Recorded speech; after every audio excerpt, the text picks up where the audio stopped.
Welcome to The Real Game, a podcast by coaches for coaches. I am your host, Matt Philbrick.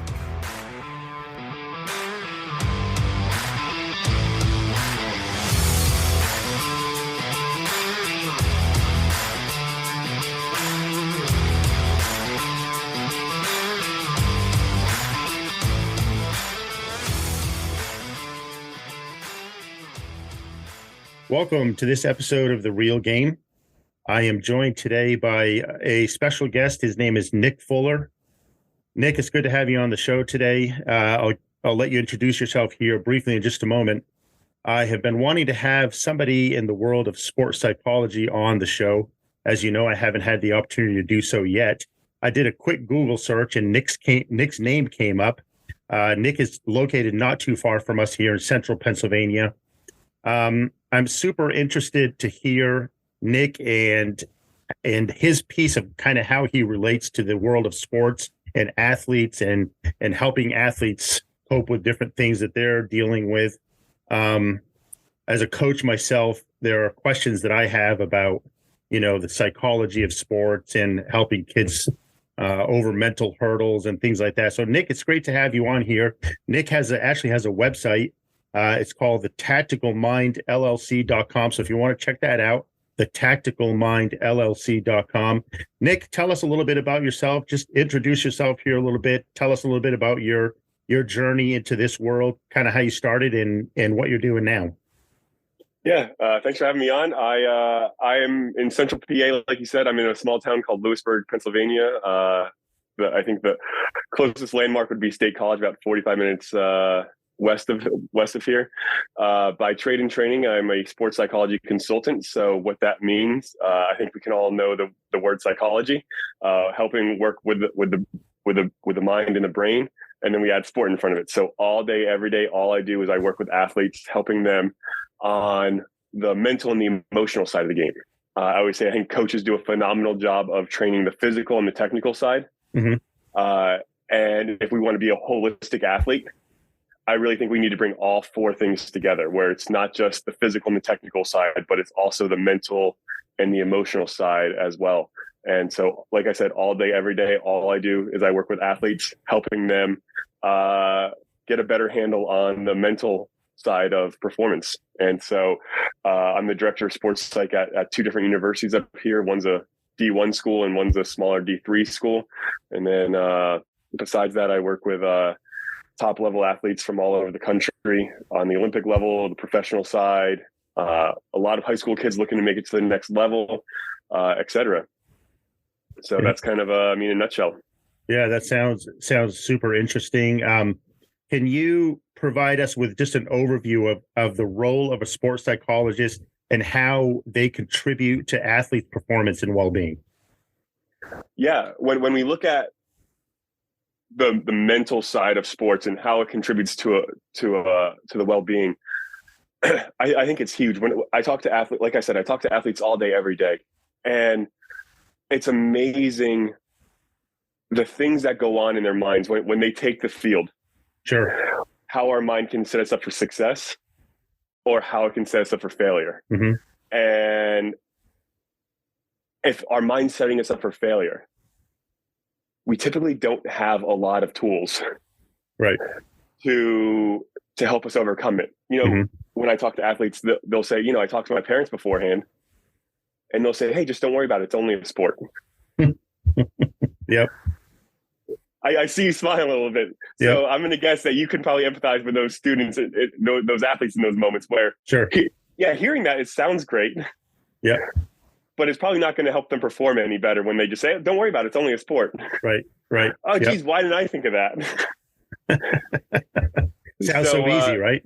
Yeah, it seems so easy. And, I think that's one of my biggest philosophies in the sports psych world is it's easier said than done. When we look at the pillars of mental toughness, I think it's confidence. I think it's resetting after mistakes. I think it's handling pressure well. It's motivation. And all of that stuff is very easy to say, go out and do. Mm-hmm. Sure. It's a little bit harder to actually put into practice for some people. Yeah, definitely. It's fun. It's funny that you mentioned some of those things. I deal with, obviously those things on and off. This year, I feel like I coach high school basketball, and one of the things that we've had to work through, it seems like this year more than ever, is kids getting down after making mistakes or hanging their head after making a mistake. How do you react after that? I'm not a sports psychologist, so I can't, maybe interpret the mind like you can. I do see how it affects them, though, and I see how it doesn't just affect them, it affects the team. When a kid makes a mistake and he's not able mentally and emotionally to move on from that quickly, it can obviously affect everything about his game. So I'm glad that that's something that you're addressing, something that you're helping kids deal with. I think it's a huge thing. Yeah. To add on to that real quick, you said you're a basketball coach, right? Correct. Yes. One of the things that I hear all the time with basketball players is like, before the game starts, their confidence is doing well. They feel good. And then the game starts, they get the ball, they take their first shot, and it doesn't go in. Right. Yep. And right then and there, for a lot of people, and maybe the first shot, I might be exaggerating a little bit, but not for every athlete, but the first shot doesn't go in. And then all of a sudden, they get a little bit more quiet and they're not calling for the ball or they're not taking the shot. But especially if the second shot they take doesn't go in, then that's when they really change as an athlete. Yeah. Yep. And they stop taking the shots. Even when they're open and they have the shot, they're like, no, you take it. I don't want to make the mistake. Yeah, sure. So it's all about resetting from mistakes in an efficient way. And doing it for yourself and not waiting to get taken out of the game and reset by a conversation with a coach or something along those lines. Right. I think oftentimes athletes will be what I call an outcome thinker. And they go up or down based on the outcome. If the shot goes in, they're like, oh my God, look at me. I'm the best. Yep. If they go down, it's like, oh man, that was so awful. How I just hurt the team so bad. And you're just thinking about the outcome, and that just sends your self-esteem on a roller coaster. Sure. So it's like, how do we move away from just focusing on the outcome of the shot? Yep. No, that's great. That's a good point. It's like you said, basketball is such a roller coaster of emotions because it's every play is something different. Every play has the opportunity for failure or the opportunity for success, and that can really send a kid, I think, on an emotional roller coaster if they're not prepared to handle that. So sure. That's great. That's a great point. Moving on to the next question. What's the importance of mental preparation and resilience in sports, and how do you help athletes develop these qualities? So as coaches, I can help them prepare physically. I can help them prepare so that they know plays and all that stuff. But what is your role in helping, how important is mental preparation? Yeah. When I hear the question, my mind immediately jumps to the other word, which you use, which is resilience. Sure. Right. And you have to you can't just hope to be resilient. I think you have to front load it before the game even starts. And if we do that, then that's mental preparation. And when I think of resilience, I kind of think if I was building a recipe of resilience, the characteristics that I see are self-awareness. So it's being aware of what is the narrative that's forming in my mind in a given moment. Is that narrative setting me up for success, or is it trying to tear me down? And I think sometimes we are running up and down the field with a narrative that we're not even aware of that's being lodged, that's being sent out from our mind in some moments. So it's being aware of what is the narrative that's formed in our mind in any given moment. Once we have that self-awareness, then we can use self-regulation and we can regulate those negative emotions. So if we feel like we have too much anxiety going into a performance, can we regulate that anxiety? Because I think some anxiety, that's okay. Like if we're looking at a scale of 1 to 10, 10 being the worst, a 3 out of 10, okay. Mm-hmm. You notice it's there. It's maybe a little uncomfortable, but you can still work through it. Right. But then sometimes it starts going up to an 8, 9, 10 out of 10. And that's when it gets to be really detrimental for athletes. Right. And teaching those athletes the skills to regulate from an 8 to a 5 or to a 3. I would much rather be at a 4 out of 10 rather than an 8 out of 10. Sure. Yep. So it's self-regulation, then it's optimism, having a belief that you have control over the situation and that things can work out for the best, and having that optimism bleed in a leadership style. Because who would you rather follow? The person who's like, hey, everybody, we can get out there. I know we're down right now, but we can come back from this if we just stick together, we work together. Or would you rather follow the person who's like, shoot, the clock's going down a little bit right now. Yeah. It's not looking in our favor. Who would you rather be on a team with? And I'm sure, who would you rather coach with? The people who are generally optimistic or the people who are a little bit more pessimistic? So I think there's a few other characteristics that lead to resilience, but I think those are the first three that have to be done to have that mental preparation to be resilient and bounce back from adversity. We have to have self-awareness, self-regulation, and optimism. Okay. And a couple of things you said there kind of lead me into my next question. You mentioned, an athlete's anxiety level and how it can rise and fall. How do you address performance anxiety and pressure in athletes? And there's a lot of it, and it seems like these days maybe more than ever, especially in high stakes situation. How do you help athletes work through that? Sure. So I think when we experience pressure, we can experience it in two kinds of ways. We can experience it physiologically, where our heart's starting to pound a lot. It feels like it's trying to jump out of our chest. We can get the butterflies, or maybe we feel like we have to go to the bathroom a lot. We can experience pressure in that sense. And we can also experience it cognitively or mentally. And I think we have to start addressing pressure from the mental side first, because I'm a big believer in that whatever's happening mentally is going to affect our physiology at the same time. Absolutely. So if we're trying to address that mental part first, I think there's something in our brain that I've kind of termed like hidden missions. And these hidden missions will just kind of sneak in the back door, and they will add unnecessary pressure when they sneak in the back door of our mind, and they'll just be sitting on our mind. And a hidden mission might sound like this: you have to be perfect today. You have to prove yourself. You can't let the team down. And all of a sudden, if that's our why for why we're playing this game, do you think that's going to be beneficial to alleviate pressure, or probably just add more pressure? And I can't tell you the number of athletes, if we talked about like the 8-year-old for why are you playing this sport? Their answer is not going to be to be perfect or to prove themselves or to not let their team down. Yeah. But all of a sudden, when we come 13, 14, 15 years old, this is the narrative that can form in our minds. You have to be perfect. And when that narrative is front and center in our mind, that hidden mission is right there. That's just going to add so much unnecessary pressure. And then all of a sudden, we're going to feel more tight. We're going to feel our heart starting to jump a little bit more. We're going to feel those butterflies. Sure.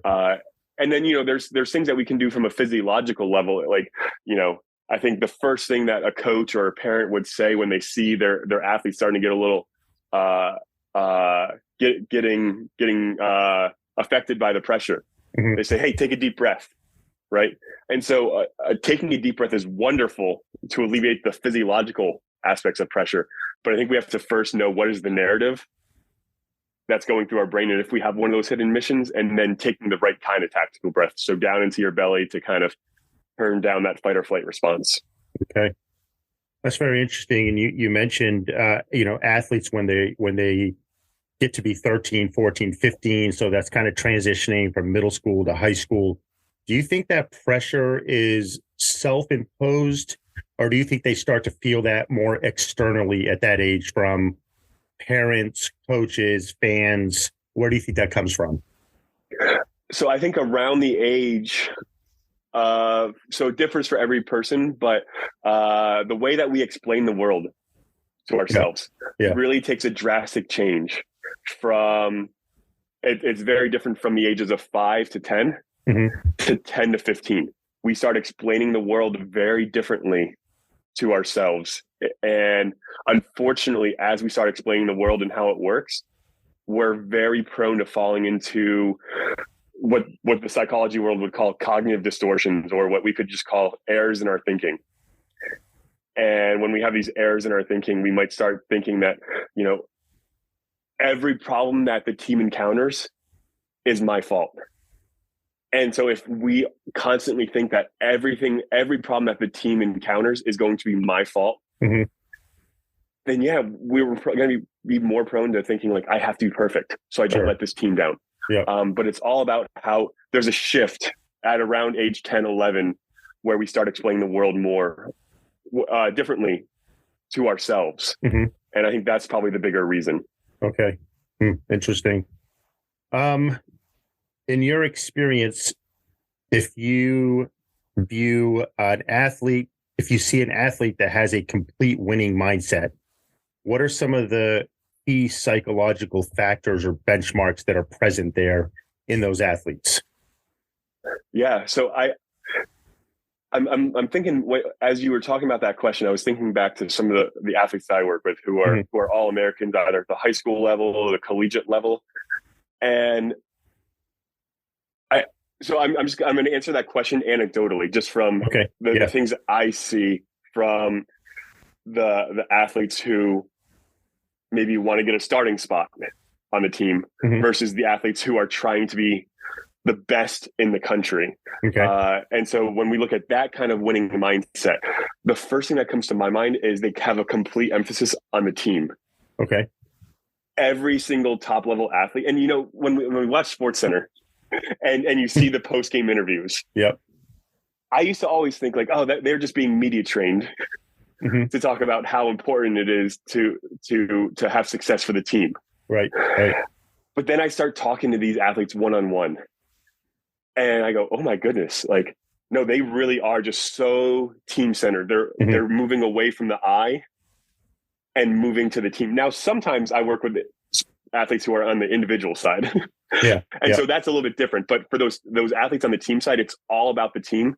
And it's all about knowing that I can control how good. There's no limit to how good I can be. They have no doubt that, hey, if I continue to work hard, get the right coaching, put the right effort in, I can continuously grow my abilities. So they have this belief that like their potential is unknown at this point, and they can just continually stretch it. I would say some of the athletes that I've worked with who are top level, they had the physical skills, but then maybe, I'm thinking about 2 or 3 off the top of my head where even though they were really great, they just had negative beliefs about themselves. And their beliefs sometimes are like, oh, I wasn't as good as I was last year. And then they start comparing themselves negatively to who they were last year. And that really puts a hole in their confidence. So if you can take somebody who already has such amazing physical skill, but then change their belief around. And it's not as easy as just saying, oh, pick a new belief, but you really have to do some surgery on this ineffective belief of I'm not as good as I once was. And then update it to be something more effective. That's like, hey, you know what? The door's open for me to be great. And all of a sudden, if you can operate from that belief, opposed to I'm not as good as I once was, that's huge. So I think having the determination, having the effort, having the belief that you can continuously grow your skill, and having the team focus, those are just some characteristics that come to my mind right away. No, that's a great observation. Are there any specific mental health challenges that are unique to just athletes that you see that maybe athletes struggle more with these things than people who aren't, athletes?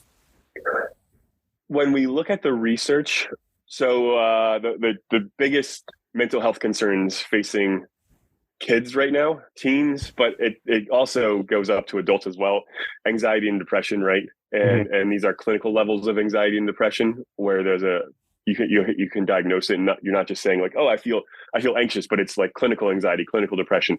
When we look at the research between athletes and non-athlete populations, it's about the same. So athletes don't experience depression or anxiety more so than the regular population. The one thing that probably does increase a little bit, and this is more on the female side, but it's eating disorders. Eating disorders are a little bit more common in female athletes than I don't want to say the regular population, but non-athletes. And that makes sense if you look at different sports, whether it be a track sport or a gymnastics athlete or swimming and diving sometimes. Because there's constantly whether it's right or wrong, there's a focus sometimes on the appearance. And definitely. So I think anxiety, depression, normal levels, athletes, non-athletes, eating disorders, that goes up a little bit for female athletes. Okay. As a coach, I always want to try to instill mental toughness in my players, but I've always kind of had this idea that as a coach, there isn't a lot that I can do to make my athletes mentally tough. Like, I can make them physically tough, and I can make them play 100%, and I can get them into peak physical condition and all that stuff. But it seems like, at least to me, it might just be a generational thing, but that athletes now lack the mental toughness that athletes 20 years ago had. And that just might be a perception on my part. But do you find that to be true? And how can coaches overcome that hurdle and instill mental toughness in their own athletes? Yeah, great question. And I feel like this is probably the question that I hear the most. Yeah. It's like, oh, the kids aren't as tough as they were back in my day. Right. I hear that. I hear that a lot. And I think I'll answer this through the lens of like what the research is saying, rather than anecdotally. I think that's important. So, and I'm going to break down mental toughness and mental health in two categories. Okay. So when we look at mental health, anxiety, depression, I'll use those because those are like the big two that are the most common. Yes, there is a significant increase in mental health concerns in teenagers nowadays than there were, say, in the 90s. And actually, if you look at the reason why, it's not because of how coaches are coaching nowadays or anything like that. Honestly, it's very much cell phone based and social media based. Yeah. The data is super, super clear that is the largest contributor to the increase in mental health concerns in teenagers nowadays. I think from 2010 to 2011, the diagnosable depression rates in teens has gone up 3 times as much. Wow. Yeah. And if you think about it, what happened in 2010? That's when social media really got going in our culture. And that's when most high school kids got cell phones that had the access to those apps. So yes, I will agree full-heartedly that from a clinical mental health side, kids are struggling more today than they were, which I'm just making up a time frame, but in the 90s. Now, when it comes to mental toughness, I honestly don't think that holds weight though. And I'm just going to look at myself first. I'm 35. 20 years ago, I was on the lacrosse field. Yep. And I didn't have anxiety, depression, but I had a crippling lack of self-confidence on the field. And if I went up to my coach and I said, "Coach, man, I'm really struggling with my confidence." First, I don't even think I would go up to my coach and say that. Yeah. But B, if I did say that, you know what I feel like my coach would tell me? Yeah. He'd be like, "Nick, I know exactly what you should do." I'm like, "Coach, tell me. I'm all ears. I need to know." And he go, "You see that hill over there? Go run that hill 20 times and that will build confidence." And so I'd go do it. And I'd be running that hill and be like, I don't feel any more confident than I was. Right. And you know, I get the opportunity to work with so many elite level high school athletes. And I can honestly say, I don't think there's an absence in mental toughness in a lot of athletes. Now, as a coach, I'm sure you can agree that there are probably some kids who don't have as much of that mental toughness as some other kids. Sure. Yeah. But I'm sure if we look back 20 years ago, you would find something very similar. You would find some kids who really just excel with resetting after mistakes and handling the pressure. Yeah. And having a belief in themselves that's effective. But you'd also find a handful who are not. And I also think it's just, again, this is my perspective, but I also think it's generational to like be like, the kids these days. Yeah, no, definitely. They're not as strong as I was. Yep. Like I remember being in a fraternity in college, and when I was a junior, senior, when the new pledges would come in and be like, these kids aren't as strong as we were back in the day. Like, and that was just 2 years difference. But I just think it's fun to do. Like, for some reason, human nature likes the dog, the younger generation. Yeah, definitely. Yep. But then, so the other question is, like, how do you instill mental toughness? Yeah. Right. And I think that the best way, it's hard, right? But you have to work on an individual level. Okay. And you have to know what, from a coach, how can I, if you see a kid struggling a little bit on that mental toughness side, you have to work with them individually and have a conversation, like be proactive and have a conversation with them and say like, hey, what do you, for you to develop more confidence? Because here's how the conversation normally goes. If a coach is running an end of season evaluation, like that's usually when an athlete has one-on-one time with the coach, right? At the end of year meeting. And the coach will say, I hear this all the time from the athletes I work with. You know, the coach just told me I have to be more confident. That was the one thing they told me to work on the off season. Have more confidence. Yeah. And it's like, and that's usually where the conversation ends. Yeah. How right? Like, how do you do that? What is a kid supposed to do with that information? If a coach is just going to tell them that and then walk away from that comment, how does a kid process that? And what's that look like, in their mind? Absolutely. And you know what? The worst part is, how many times do you feel like that coach or that kid has heard that same advice over the last 4 or 5 years? Sure. Hey, Ricky, you would be so good. We just need you to be a little bit more confident. He's probably heard that 7, 8 different times in the last 5 years. Yeah. So now it's almost like a self-fulfilling prophecy to him in those moments. Like, oh, I'm the kid who doesn't have confidence, and nobody's telling me how to develop more of it. So it's asking them like, hey, what can I do to help you develop more confidence, or what do you need from me? And maybe they'll say, hey, you know what? I need, and I give these kids a lot of credit when they say, but a lot of times what really helps is just like when my coach says, oh my goodness, Ricky, I've seen how much effort you're putting in. We're so impressed with how much effort you're putting in. And it really paid off on this last drill when I saw how you made this cut and how you faked out the defender. Yeah. That goes such a long way because then it's not just putting the onus on them to develop confidence, but one of the biggest sources of confidence comes from persuasion from other people. Yeah. And when it can be done the right way, when it's not just saying, hey, great job, Ricky, but you're naming the strategy that they invoke, the effort that they put in, or the skill that they've been developing. When you make your praise effective, right, that really can go a long way. So if I had one message, it would be to have coaches not just say, hey, you're doing everything great, we just need you to be more confident. It's getting to know them a little bit more, hearing why they struggle with confidence a little. Let them engage in a dialogue with you, and then see what they need from the coach, and also try to use more of that persuasion that you're able to give through effective praise. Do you think there's a difference between like I'll just use myself as an example.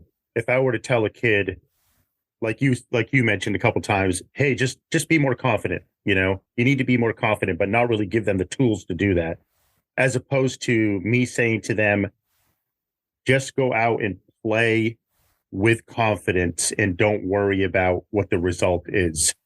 I want my guys to play with confidence and not worry that I might get upset if they make a mistake, or I might get upset if they miss a shot, or, a kid that lives in a perpetual place of worry that they're going to disappoint their coach to me, it's a bad place to be. So I might say to my guys, just play with confidence. Like, don't worry about messing up. You're the best that you can be right now. You're getting better. You're improving. Is that different than just saying to them, be more confident, and leaving it at that?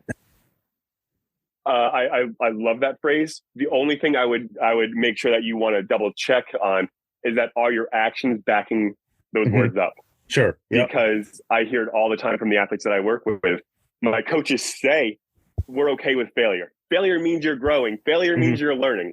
Right. So like sometimes the coaches will say those words, but then the athletes to me will say, but then they don't back it up. So then I feel that pressure to not make a mistake, or, my eyes as soon as I make the mistake, my eyes almost subconsciously drift over to see what the coach is doing and how he's reacting. Yeah. And so I think that's great what you're saying if your actions back that up.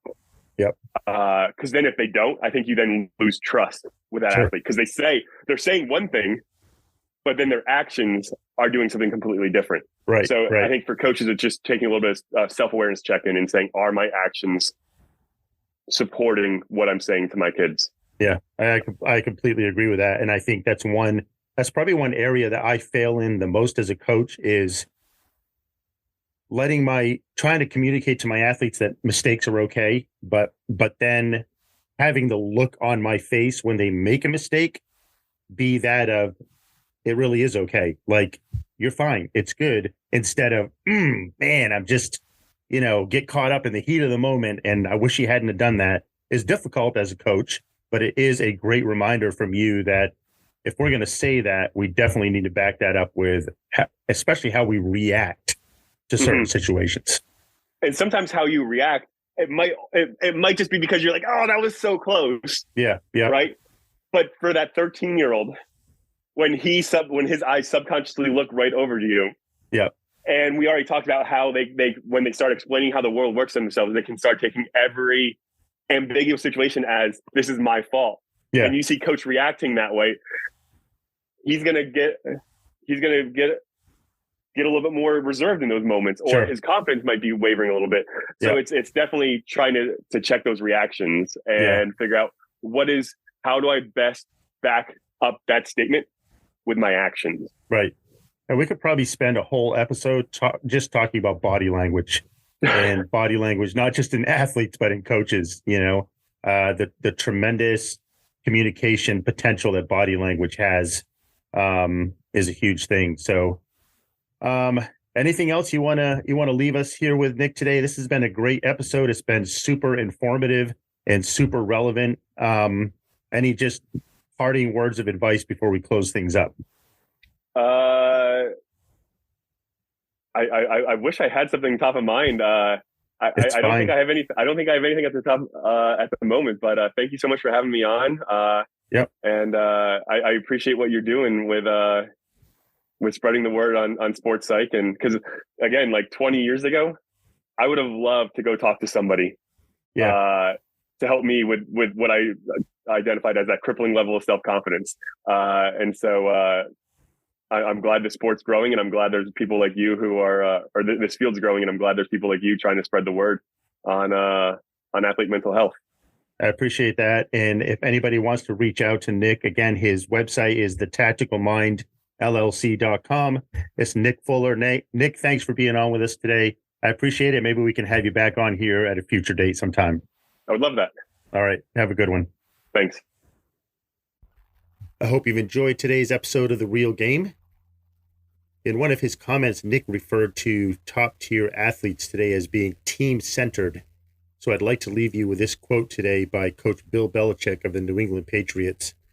And the quote is this: mental toughness is doing the right thing for the team when it's not the best thing for you. So good luck, coaches, and coach on.